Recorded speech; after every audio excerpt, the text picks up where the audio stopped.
Hi there, this is Ranjit and I have this Nexus 5 and the Moto X, and we'll be comparing both these devices. And I have used both these devices as my primary phone, so I'm well versed with them. And actually I like both the devices. Both are actually pretty good Android devices. But there are some differences, so let's get with them. And the first thing I'll talk is the physical aspects. The Nexus 5 is slightly bigger, it sports a 5-inch screen, and on the other hand, this Moto X is smaller. As you can see, it sports a 4.7-inch screen, and it's actually pretty small. Even in the width department, it's a little bit smaller. And I would say if you have small hands, the Moto X might be more comfortable device because it easily fits in your hand. On the other hand, the Nexus 5 is also not very big. Among the 5-inch phones, I would say it's pretty comfortable, but definitely if you have big hands, it'll be great. But if you have, on the other hand, small hands, the Nexus 5 might be a little bit bigger for you. In terms of the feel factor, the Nexus 5 has this plastic back, but that's kind of rubberized, so the feel is actually pretty good. But again, as you can see, it's a fingerprint magnet and this can get pretty dirty easily. On the other hand, the Nexus 5, this Moto X sports this and this back also is non-user replaceable, and as you can see, the fingerprints actually do not show that much. And as I told you, the Moto X is actually a lot more comfortable to hold. Now coming to the screen, again the screen size is definitely bigger on the Nexus 5 and it sports a 1080p panel. Compared to that, the Moto X sports a 720p HD screen. But again, I would say in terms of the screen quality, both are very good. The Nexus has an IPS grade screen, but on the other hand, the Moto X has an AMOLED screen. And in terms of vibrancy, I would say the Moto X is a lot more vibrant. Also in terms of viewing angles, both are good, but the Moto X has slightly better viewing angles and contrast levels. But again, if you don't compare it side by side, both the displays are excellent, so it's kind of neutral in my opinion. Now coming to the processor, here the Nexus 5 actually goes ahead and it has a quad-core processor based on the Snapdragon 800 chipset,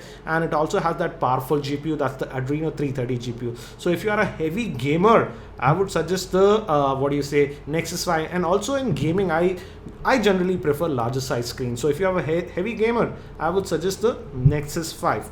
On the other hand, the Moto X is not a slouch, but it has a dual core processor that's based on the Cryo architecture. It supports a 1.7 gigahertz dual core processor. It has a quad core GPU, that's the Adreno 320 GPU, and it also has two special dedicated processor for two special functions that this Moto X has, and I'll talk about those two special functions now.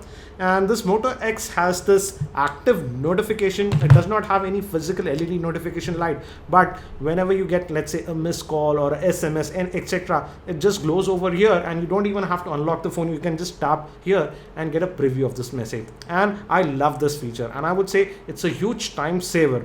I won't go into details about this because I've already made a 5-minute video regarding the features of this active display and the touchless controls. Another thing with this Moto X is that the Moto X is actually always listening for the hot keyword, and as you can see, this is the active display. If you get any notification etc., it will glow over here, but you don't even have to touch the Moto X. Moto X is over here, and if I just say the hot keyword, that is okay Google now, it wakes up. Read notifications,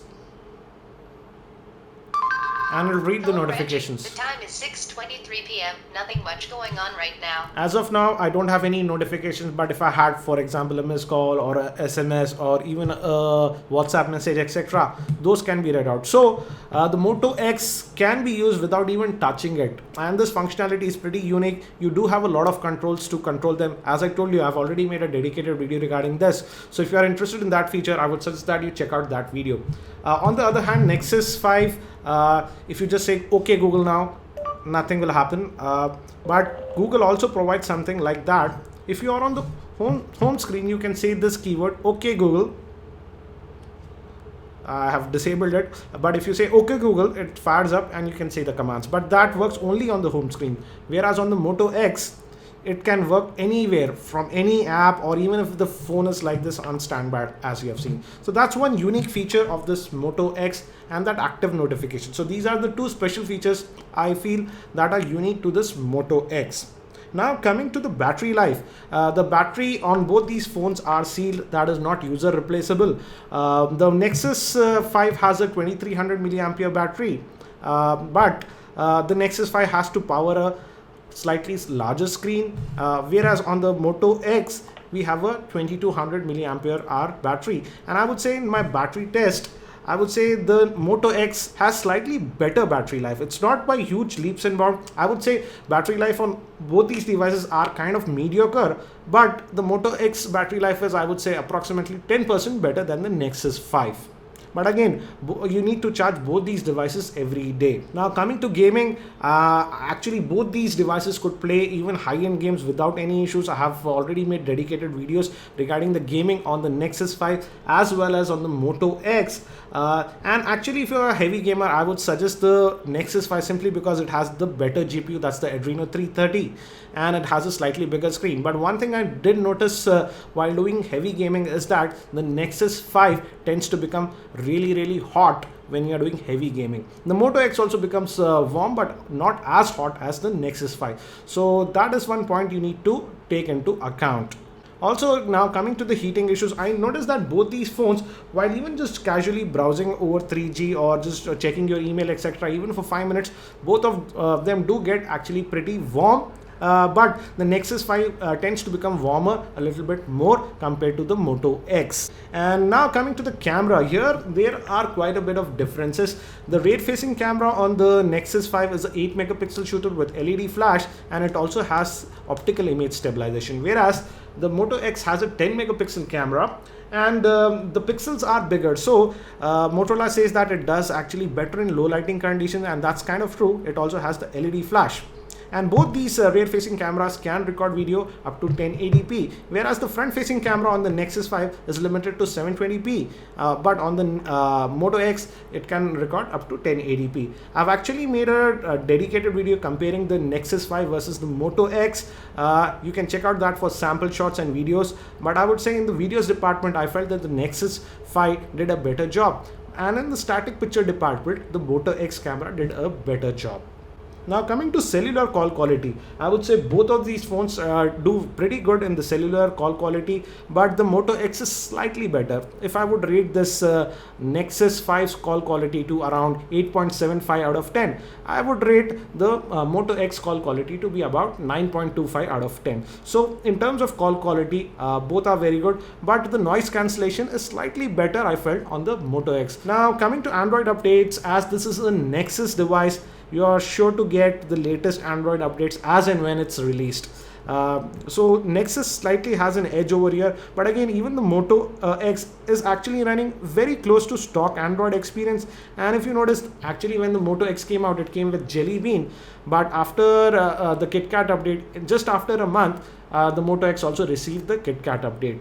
So yes, the Moto X will also receive Android updates, but simply it might not receive as fast as the Nexus 5. So if you want the fastest Android updates, then the Nexus 5 is for you.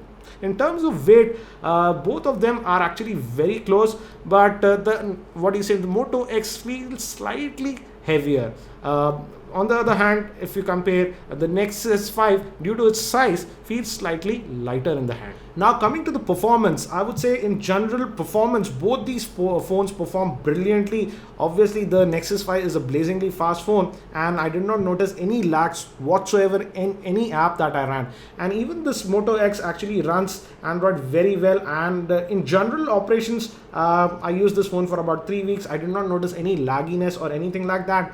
But one place where I noticed a minor lag on the Moto X, and it might be just me or the app, in the Twitter app, the keyboard sometimes was a little bit laggy. But on the Nexus 5, I did not face something like that. But overall, I would say both the phones perform brilliantly and handles Android OS without any issues. And this is one major difference where I feel the Nexus 5 has a leg up over Moto X, is that the Nexus 5 has support for wireless charging. And if you just place your Nexus 5 on a wireless charger like this, as you can see, it's now charging. It has started charging. So it has built-in support for wireless charging, but we have nothing like that on the Moto X. So I feel this is an important difference. And if you like wireless charging, then definitely the Nexus 5 is for you. Now coming to the last point, that is the price difference, and I'm going to talk about the Indian pricing. In India, this Moto X is sold by Flipkart, and we are only getting the 16 GB variant, and that's sold for around 24,000 or so.